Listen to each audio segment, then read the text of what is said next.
E aí, turma? Tudo bem com vocês? Espero que estejam todos bem. Na atividade de hoje eu vim trazer uma proposta para a gente criar alguns carimbos usando alimentos. Então, para começar, sempre vale aquela pergunta, né? E aí, comida é brinquedo? A gente pode brincar com a comida?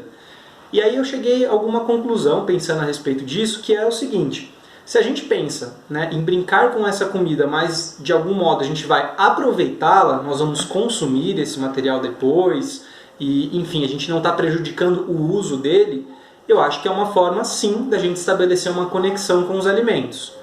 E, por outro lado, se a gente simplesmente pensar em utilizar esse material para simplesmente descartá-lo, né, depois, aí eu acho que não vale a pena a gente brincar com alimentos nessa perspectiva, porque a gente sabe que tem muita gente que não tem condição de acessar alimentos, alimentos de qualidade e alimentos que poderiam estar sendo usados para satisfazer a fome das pessoas. Então, nessa perspectiva eu acho que não seria muito legal e nem muito adequado.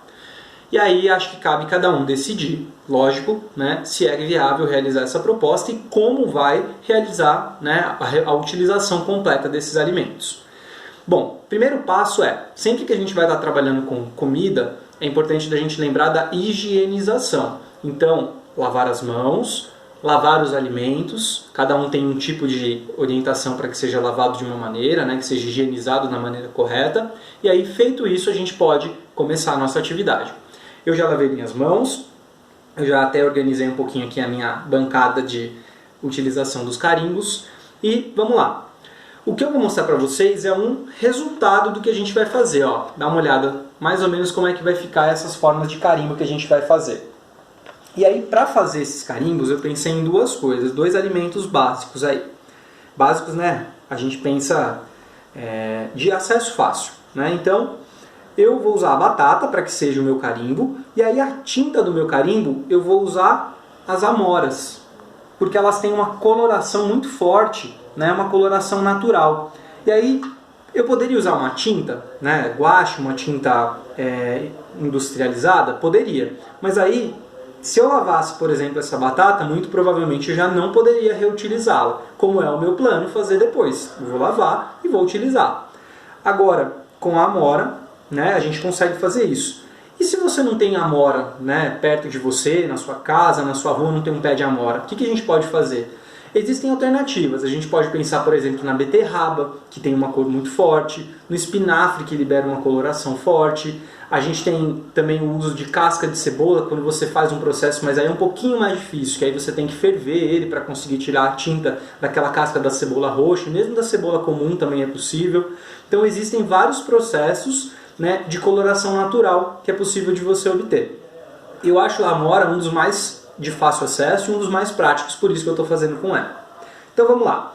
Para conseguir, né, a primeira etapa, eu vou fazer o quê? Eu vou cortar a minha batata no formato que eu quero. Então, ó, isso daqui é uma etapa no qual é possível que o adulto faça, né, que auxilie, ou, dependendo do nível de autonomia da criança, se ela já consegue fazer o corte, ela pode fazer ela também o corte na batata.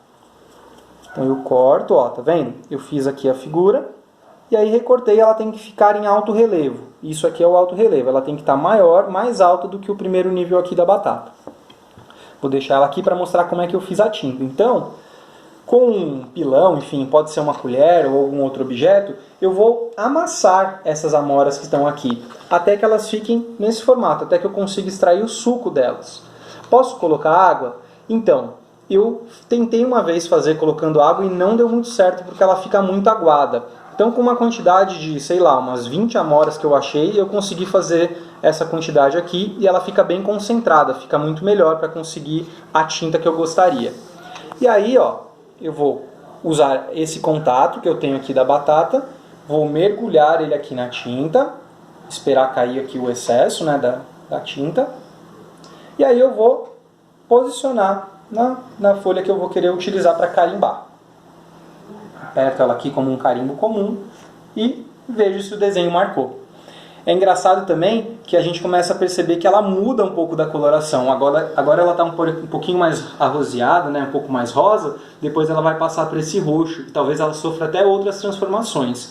Isso é muito típico das tintas naturais, elas mudam a pigmentação conforme elas vão, né, sendo absorvidas pela folha, pela superfície que a gente está usando.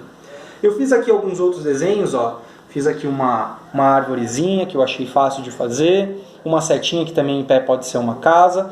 E quando eu fui fazer uma letra, que eu fiz, por exemplo, a letra L, que é a do meu nome, tem um detalhe muito importante.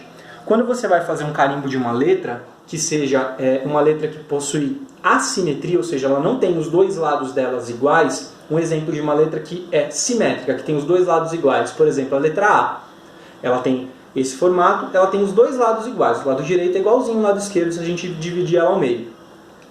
A letra L, por exemplo, que é a letra do meu nome, não. Ela é comprida de um lado e tem uma perninha do outro. E aí o que eu tenho que fazer para que ela fique do jeito certo quando eu for fazer o carimbo? Eu tenho que espelhar, ou seja, para o lado que seria a perninha do L, eu vou fazer para o lado contrário, porque aí a hora que eu colocar na folha, ela vai ficar do lado certo. Vamos ver? Então, ó, ele está aqui recortado espelhado, eu vou colocar aqui na tinta. Mesma coisa, sempre espero tirar um pouquinho desse excesso para não sujar, né, ó, em volta, e aí eu vou fazer a marcação dele na folha. Vamos ver se dá certo, aperto aqui um pouquinho e tá aí a minha letra L feita, né, de modo correto aí nessa parte. Pessoal, existem inúmeras formas que a gente pode usar isso para compor um desenho, né, fazer uma parte escrita, enfim, e colocar isso como um elemento para trazer mais alegria, enfim, para deixar mais bonito, né, uma produção que você faça. A livre experimentação das formas do carimbo é muito legal, tá certo? Espero que vocês também façam aí em casa, mostrem quais foram as alternativas que vocês também encontraram para fazer essas tintas ou o seu próprio carimbo, e aí mandem pra gente saber como é que tem sido essas atividades de vocês aí em casa. Espero que se divirtam e semana que vem a gente volta com mais. Até a próxima!